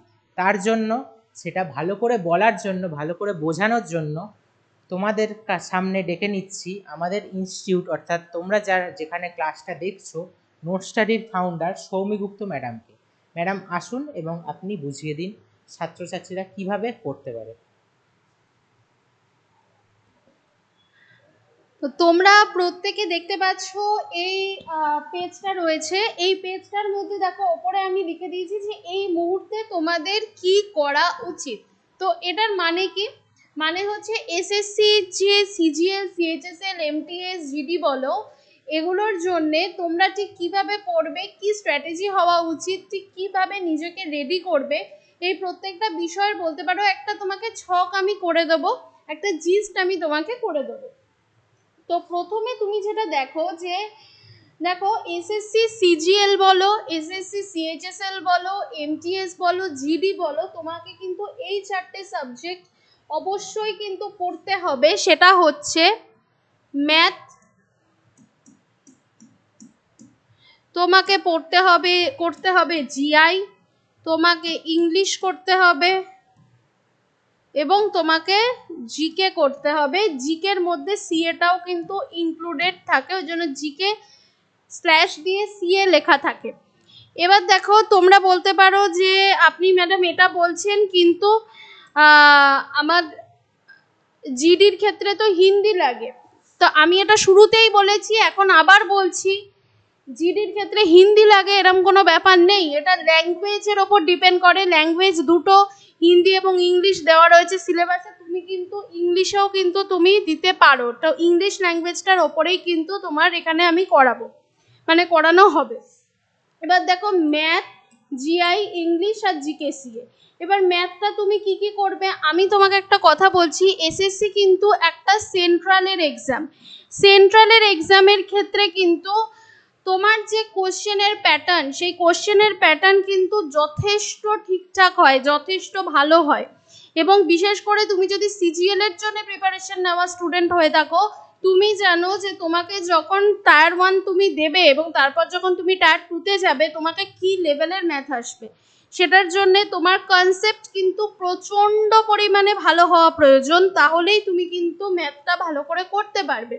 ম্যাথের মধ্যে যা যা তোমার পার্ট আছে, সেটা তোমার অ্যারিথমেটিক বলো, সেটা তোমার ত্রিকোণমিতি বলো, সেটা তোমার অ্যালজেব্রা বলো, তোমার যা যা পার্ট আছে, এই প্রত্যেকটা পার্টকে ধরে ধরে তোমাকে প্রত্যেকটা টপিককে প্রথমে কনসেপ্ট ক্লিয়ার করতে হবে। ফার্স্ট কি করতে হবে তোমাকে, ফার্স্ট তোমাকে যেটা করতে হবে সেটা হচ্ছে কনসেপ্ট ক্লিয়ার করতে হবে।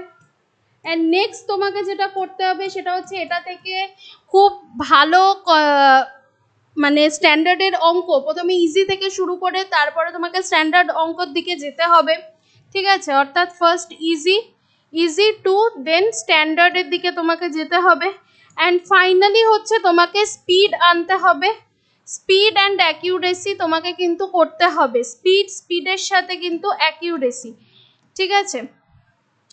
তুমি যদি জিআইটা বলো, তো জিআই এর ক্ষেত্রেও তুমি দেখবে তোমাকে ঠিক সেমভাবে জিআই এর ক্ষেত্রে তোমার বিভিন্ন চ্যাপ্টার রয়েছে, ঠিক আছে? সেই চ্যাপ্টারগুলোকে, যেটা ভার্বাল থাকে, নন ভার্বাল থাকে, এই প্রত্যেকটা বিষয়ের ওপরে তোমাকে কিন্তু নিজেকে ভার্বাল আর নন ভার্বালের ওপরে তোমাকে রেডি করতে হবে। এই ভার্বাল আর নন ভার্বালটা তুমি রেডি করলে আবারও ঠিক সেমভাবে তোমার কাছে কিন্তু তোমার কনসেপ্ট প্রথমে রেডি করবে, দেন ইজি টু স্ট্যান্ডার্ডে যাবে। তবে জিআইটা খুব স্ট্যান্ডার্ড কিন্তু এসএসসিতে আসে না, মোটামুটি টায়ার 1-এ ইজির দিকেই আসে, ঠিক আছে? তো ইজির দিকেই তোমার থাকবে, খুব খুব কঠিন নয় যে তুমি সিএইচএসএল দাও, এমটিএস দাও, জিডি দাও। এবার তোমার কাছে যদি ওটাকে কঠিন মনে হয়, তাহলে তোমার কনসেপ্ট রেডি নেই ঠিক মতন, তো সেটা করতে হবে। দেন তোমার সব থেকে মেন ইম্পর্টেন্ট হচ্ছে এটা তোমাকে ফলো করতেই হবে। দেন আসছি আমার ইংলিশের ক্ষেত্রে আমার গ্রামার তো থাকছেই, শুধু নট অনলি গ্রামার, সেটা ছাড়াও আমার গ্রামারের মধ্যে তোমার ধরো গ্রামার যদি তোমার ঠিক থাকে, তাহলে তোমার এরর ডিটেকশন ঠিক হবে। এরর ডিটেকশন কিন্তু ইংলিশের খুব ইম্পর্টেন্ট পার্ট। গ্রামার ভালো করে ক্লিয়ার থাকলেই ভয়েস চেঞ্জ ন্যারেশনের সাথে সাথে এরর ডিটেকশন ঠিক হবে। গ্রামারের পাশাপাশি তোমাকে ভোকাবুলারি পড়তে হবে রেগুলার বেসিসে, তো গ্রামারের সাথে সাথে তুমি ভোকাবুলারি রেডি করবে, ভোক্যাব। এবং তোমাকে অবশ্যই সেমভাবে ইংলিশ কিন্তু তুমি যখন সিজিএল এর যদি প্রিপারেশন নিতে চাও, টায়ার 2-তে যথেষ্ট হাই স্ট্যান্ডার্ডের দেবে, তার জন্য প্রিপারেশন খুব ভালোভাবে নিতে হবে। তুমি যদি জিডি কনস্টেবল, তুমি যদি সিএইচএসএল, এমটিএস এর জন্য যাও, তাহলেও তোমাকে ঠিকঠাকভাবেই কিন্তু নিজেকে রেডি করতে হবে।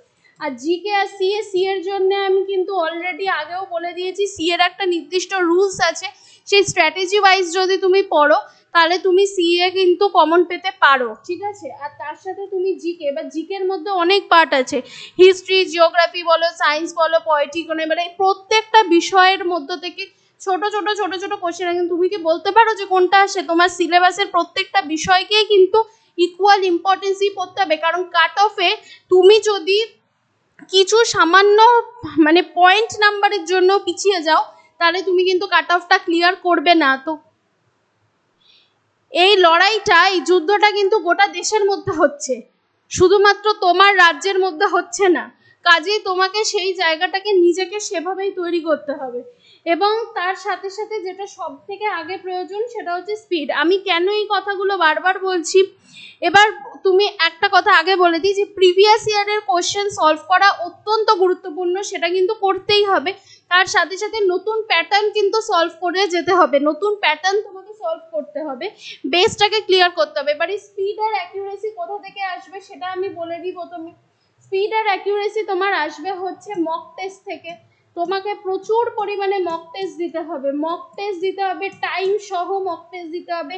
ঠিক যেভাবে তুমি অনলাইনে গিয়ে এসএসসি পরীক্ষা দিতে যাবে টিসিএস এ বসে, ঠিক যেভাবে তুমি অন্য কোথাও বসে তুমি এসএসসি পরীক্ষা দাও, ঠিক সেইভাবেই কিন্তু তোমাকে মক টেস্ট দিতে হবে টাইমার সহ, সেম ইন্টারফেসে সেম ভাবে সেই ব্যবস্থা করবে নোট স্টাডি।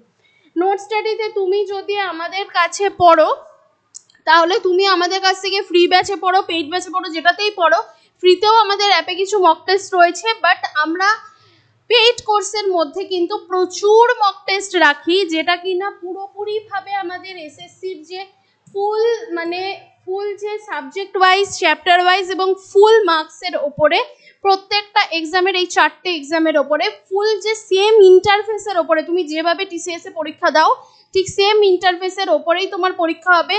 তোমার পরীক্ষার টাইম এগোতে থাকবে টাইমারের সাথে সাথে, যখন তোমার টাইম ওভার হয়ে যাবে অটোমেটিক সাবমিট হয়ে যাবে। তুমি যদি আগে সাবমিট করে দিতে পারো টাইমের মধ্যে তাহলে তো খুবই ভালো। দেন সাবমিট হয়ে যাওয়ার পর তোমার কাছে চলে আসবে যে তুমি এই নাম্বারটা পেয়েছো, তোমার সলিউশন পেপার চলে আসবে, যেহেতু তুমি মকটা প্র্যাকটিস করছো সেই জন্য, এবং তোমার কোথায় কোথায় ভুল হয়েছে এই পুরোটা তুমি কিন্তু পাচ্ছ। তার সাথে সাথে আমাদের প্রত্যেকটা ইন্ডিভিজুয়াল সাবজেক্টের ইন্ডিভিজুয়াল এক্সপিরিয়েন্স টিচার্সরা তোমাদের জন্য কিন্তু পেইড ব্যাচে ক্লাস নেন, ঠিক আছে। ক্লাস হচ্ছে, মক টেস্ট হচ্ছে, তার সাথে সাথে নোটস তুমি পাচ্ছ, তার সাথে প্রচুর ইবুকসও তুমি কিন্তু পাচ্ছ, প্লাস যারা যারা আগে চাকরি পেয়েছে তাদের প্রত্যেকের গাইডেন্স তুমি পাচ্ছ। এবং আমরা যেহেতু এটা তোমাদেরকে বলে থাকি যে আমরা পশ্চিমবঙ্গের মধ্যে চেষ্টা করি সব থেকে কম খরচে তোমাকে অনলাইনে পড়ানোর ফেসিলিটি দেওয়ার, তুমি অফলাইনেও পড়তে পারো, সেটার স্ট্রাকচার আলাদা আমাদের কাছে। তো আমি তোমাকে এটা বলবো, তোমার আমাদের কাছেই পড়তে হবে এরকম কোনো কারণ নেই, তুমি অন্য যে কোনো জায়গায় পড়তে পারো, বাট তুমি পড়াটা শুরু করো। আর আমাদের কাছে এই কারণেই পড়বে কারণ আমাদের কাছ থেকে আমরা তোমাদের জেনুইন তথ্য দিই, কোনো রকম ভুজুং বাজুং করে 500 জন 600 জন পাশ করেছে এইসব তথ্য দিই না। যারা জেনুইন তাদের কাছে পড়লে পরে তুমি অ্যাকচুয়ালি যদি নিজে ভালো করে খাটতে পারো তাহলে তুমি কিন্তু চাকরিটা পাবে। এবং এই জায়গাটাতে তোমাকে যেটা করা হবে সেটা হচ্ছে নোটস বলো, সেটা হচ্ছে ক্লাস বলো, মক টেস্ট বলো, এবং তার সাথে সাথে যারা চাকরি পেয়েছে তাদের গাইডেন্স বলো, এই সমস্ত কিছু কিন্তু তুমি এই টোটাল কোর্সটার মধ্যেই কিন্তু পাবে, আমাদের পেইড কোর্সটার মধ্যে। পেইড কোর্সটার ফিস কি? পেইড কোর্সটার ফিস হচ্ছে আমাদের অনলি হচ্ছে তোমাদের 800, ঠিক আছে, অনলি হচ্ছে 800। এই 800 যেটা রয়েছে তোমাদের ফিস, এই 800 ফিসটা কিন্তু তোমাদের সম্পূর্ণ 1 ইয়ারের জন্যে ওয়ান টাইম পেমেন্ট করতে হবে। একমাত্র অ্যাডমিশন নেওয়ার সময় সম্পূর্ণ 1 ইয়ার তোমাকে 800 টাকা ওয়ান টাইম পেমেন্ট করতে হবে, তারপরে গোটা 1 বছরে তোমার কাছ থেকে কোনো ফিস নেওয়া হবে না। অর্থাৎ তুমি 12 দিয়ে যদি 800কে ভাগ করো, এসএসসির প্রিপারেশন নিচ্ছ তো ভাগ করে দেখো তোমার পার মান্থ কত টাকা পড়ছে। তুমি নিজে একটা ছেলে মেয়েকে টিউশন দিতে গেলে এর থেকে কমে নাও কি? নাও না। তো সেই ক্ষেত্রে নিজের জন্য ইনভেস্টটা করো। অনেক ছাত্রছাত্রী আমাকে বলে যে আমি চাকরি পাচ্ছি না, কিন্তু চাকরি পাওয়ার জন্য যে ডেডিকেশনের প্রয়োজন হয় সেই ডেডিকেশনের প্রয়োজনটাই তারা তাদের নিজেদের মধ্যে অনুভব করে না। এই জন্য প্রচুর ছাত্রছাত্রী কিন্তু চাকরি পায় না। ডেডিকেশনটা প্রচণ্ড লেভেলে করতে হবে, দিতে হবে, প্রচুর খাটতে হবে, তাহলে তুমি কিন্তু এই স্ট্র্যাটেজি অনুযায়ী পাস করতে পারবে। প্লাস তার সাথে তোমাকে প্রিভিয়াস ইয়ারের কোশ্চেন অ্যান্সার অর্থাৎ PYQও কিন্তু সলভ করানো হচ্ছে বা হবে এই কোর্সের মধ্যে। তো যারা যারা অ্যাডমিশন নিতে চাও আমাদের গুগল প্লে স্টোরে অ্যাপে যাবে, অ্যাপে গিয়ে আমাদের নোট স্টাডি NOTESTUDY এর মাঝে কোনো স্পেস দেবে না, নোট স্টাডি একসাথে লিখবে, রেড কালারের লোগো দেওয়া আমাদের অ্যাপটা পাবে।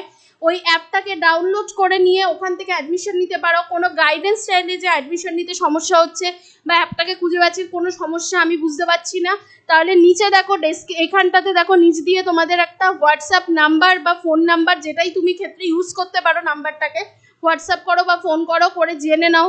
অথবা তোমার যদি অ্যাপ থেকে ডিরেক্ট অ্যাডমিশন নিতে অসুবিধা, অনেক ছাত্রছাত্রীর অসুবিধা হয়, তারা বুঝতে পারে না কি করবে, তার জন্য ইনস্টিটিউটের PhonePe, Google pay, QR scanner code রয়েছে, সেখানেও পেমেন্ট করে অ্যাডমিশন নিতে পারো। নিচে যে নাম্বারটা যাচ্ছে সেই নাম্বারে যোগাযোগ করতে হবে। একটা জিনিস বলে দিই, আমাদের লাইভ ক্লাস তুমি যদি অ্যাটেন্ড করতে নাও পারো, তুমি কিন্তু তোমার এই 1 বছরের মধ্যে এই সম্পূর্ণ সমস্ত ক্লাসের রেকর্ডিং দেখতে পাবে। তোমার কোনো ডাউট হলে সেই ডাউট তুমি পোস্ট করতে পারবে, টিচারদের বলতে পারবে, টিচাররা সলভ করেও কিন্তু দেবেন। একটাই জিনিস বলবো, নিজের প্রতি সৎ হও। নিজের প্রতি যে সৎ তাকে কিন্তু কোনোদিন জীবনে পিছনে ফিরে তাকাতে হয় না। হ্যাঁ, হয়তো তোমার পরিশ্রম হবে, হয়তো তোমার জীবনে অনেক বাধা বিপত্তি আসবে, কিন্তু একদিন তুমি অনেক অনেক উঁচুতে উঠে যাবে। এটা কিন্তু আমার বিশ্বাস, আমার নিজের জীবন থেকে, অন্য অনেকের জীবন থেকে, এবং তোমাকে তোমার প্রতিও বিশ্বাস রাখি যে একদিন তুমি সেই জায়গাটা কিন্তু অ্যাচিভ করবেই। ঠিক আছে? তো এখন মৌমিতা ম্যামকে ডেকে নিচ্ছি, আরও কিছু কোশ্চেন অ্যান্সার রয়েছে, তোমরা প্র্যাকটিস করো। প্র্যাকটিস করার পরে আমি আবার আসবো তোমাদের কাছে কিছু বলে, দেন আমরা ক্লাস শেষ করব। স্যারকে দিচ্ছি, স্যার কিছু বলবেন, দেন ম্যাডাম কিন্তু তোমাদেরকে ক্লাসটা নেবেন। চলো। তো থ্যাংক ইউ ম্যাডাম, সৌমি ম্যাডামকে থ্যাঙ্কস জানালাম। তো তোমাদেরকে জানিয়ে দেওয়া হলো তোমাদের এখন কি করা উচিত এবং তোমরা এই এসএসসি এক্সামটা কিভাবে ক্র্যাক করতে পারো এবং কি কি প্রসেসে তুমি এগোতে পারো, এগোলে তোমরা সাফল্য এগোবে এবং আমাদের সাথে কিভাবে এগোতে পারো। আমাদের সাফল্যের কথা এর আগে বলা হয়েছে, আশা করি তোমরাও আমাদের সাথে এগোলে তোমরাও সাফল্য পাবে। এবং সবথেকে বড় কথা হচ্ছে নিজের প্রতি আত্মবিশ্বাস এবং নিজের প্রতি ডেডিকেশান রাখতে হবে, তাহলেই তুমি এক্সামটা খুব সহজে পাস করতে পারবে। ঠিক আছে? তো তোমাদেরকে এবারে মৌমিতা ম্যাডামের কাছে মাইকটা তুলে দিচ্ছি, উনি তোমাদের বাকি ক্লাসটা এগিয়ে নিয়ে যাবেন।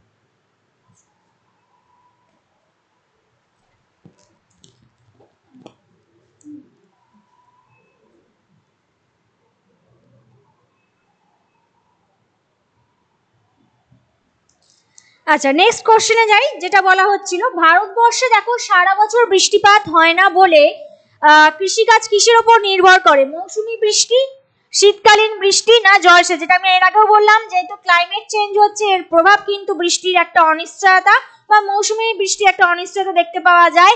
তো এক্ষেত্রে কিন্তু অবশ্যই যে প্রয়োজন জলসেচ। জলসেচটা কেন প্রয়োজন আমি আগেও বললাম। জলসেচ কিন্তু যেখানে যেই সময়টা রেইনি সিজন নয়, অফ সিজন, সেই সিজনটা জন্য যে জলসেচ ব্যবস্থা প্রয়োগ করলে সেখানে কিন্তু কৃষিজ উৎপাদনটা সম্ভব হবে বা সেটা অনেকটা সহজতর হবে।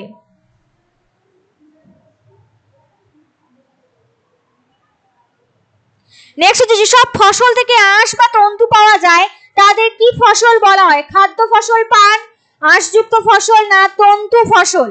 যেসব ফসল থেকে আঁশ বা তন্তু পাওয়া যায় সেটা কিন্তু আঁশযুক্ত ফসলও হবে প্লাস তন্তু ফসল। ঠিক আছে?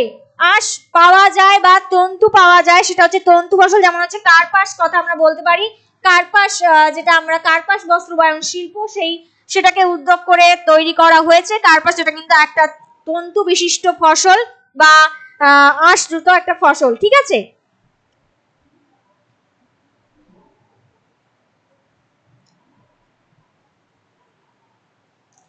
নেক্সট হচ্ছে, কোন ধান এখানে চাষ করতে সব থেকে বেশি জলের প্রয়োজন হয়? এখানে বাকি লেখাটা কন্টিনিউ হয়নি। ঠিক আছে? এখানে কিন্তু হবে সব থেকে বেশি জলের প্রয়োজন হয় কোন ধানের ক্ষেত্রে? তাহলে বলবো, দেখো এখানে আউশ ধান, আমন ধান, বোরো ধান, 3 রকমের ধান রয়েছে। কিন্তু স্বাভাবিকভাবে ধান উৎপাদনে, যে কোনো ধান উৎপাদনের ক্ষেত্রে বলো, আউশ ধান, আমন ধান বা বোরো ধানের ক্ষেত্রে তিনটের ক্ষেত্রে কিন্তু জলের সব থেকে বেশি প্রয়োজন হয়, মানে চাষ করতে গেলে সব থেকে বেশি প্রয়োজন হয় মানে জলের। ঠিক আছে, তো এই ক্ষেত্রে তিনখানা ধানের মধ্যে আউশ, আমন, বোরো এই তিনটেই মেন ভাগ রয়েছে। এগুলোর জন্য কিন্তু বিশেষ করে জলের প্রয়োজন একটা হয়ে থাকে। তো আশা করি তোমাদের কাছে ব্যাপারটা ক্লিয়ার হলো কিভাবে একটা ইকোনমি বা গ্রামীণ অর্থনীতি সেটা একটা এগ্রিকালচারের উপর নির্ভর করে গড়ে ওঠে, বা এগ্রিকালচারাল সেক্টর কিভাবে একটা রুরাল অর্থনীতিকে প্রভাবিত করে সেই বিষয়টা, এবং এইগুলোকে ভালো করে দেখবে। এরকম এই বিষয়টা থেকে কিন্তু প্রচুর প্রশ্ন আসে, তো ভালো করে এগুলোকে প্র্যাকটিস করবে। আর পয়েন্ট টু পয়েন্ট আমি তোমাদের যেভাবে শেয়ার করলাম, সেগুলো আলোচনা করলাম, সেগুলো কিন্তু তোমরা ভালো করে প্রত্যেকে দেখবে, তাহলে কিন্তু দেখবে অতি সহজেই তোমরা এই পরীক্ষায় নিজেদের ভালো করে কনফিডেন্স নিয়ে নিজেরা কিন্তু তোমরা পরীক্ষায় বসতে পারছো, এবং সেখানে প্রত্যেকটা প্রশ্ন উত্তরও কিন্তু তোমরা সহজভাবে দিতে পারছো। ঠিক আছে, তো এই বিষয়গুলোকে ভালো করে দেখবে, আর পয়েন্ট টু পয়েন্ট কিন্তু ভালো করে বুঝে ভালো করে খেয়াল করে কিন্তু এগুলোকে ভালো করে একটু পড়তে হবে জাস্ট। তো এবারে স্যার আর ম্যাডাম কিছু বলবেন।